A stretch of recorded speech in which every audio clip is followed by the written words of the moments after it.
Bakit hindi niyo bigyan ng kare? Ang sasabi niyo ng mga mag-aaral na grade 1. So, kayo pong lahat, magandang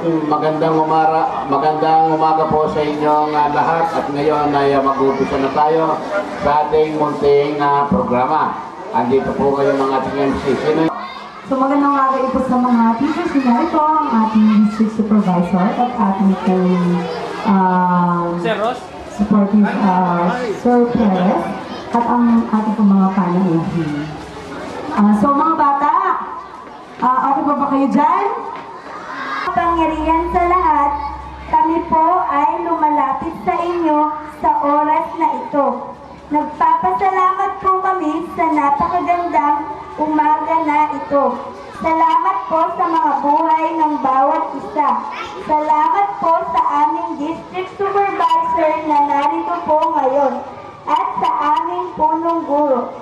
Salamat din po sa mga blessings sa araw-araw na palagi po niyong binibigay sa amin at sa blessings po ng mga school supplies na maibibigay sa grade 1. Lubos po ang aming pasasalamat sa mga taong ginamit niyo upang maghandog ng mga ito.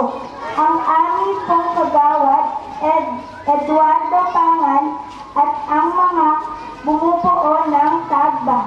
Patuloy na kayo po ang gumabay sa bawat isa at pangunahan niyo po kami sa aming programa ngayon. Ang lahat po ng ito ay aming pong nilalapit sa inyong pinakamataas na pangalan, sa pangalan ni Jesus. Amen. Tagba, Tarlac Game Pau Village Association. Kung tama po ba yun? So kahit hindi po ako sa bumero, parang memorize ko na yung asosasyon dahil maganda po ang mithiin, hangarin ng Tagba. So palakpakan natin ang bumubuo ng Tagba. Si dating Councilor Andrew, si dating Councilor Bert Magkanas, si Kagawad po Fortune ng Donya. Dito po ilala yung may-ari ng Ayan Guzman ng Santo. Yun! So, yung siya yung susi kasama si So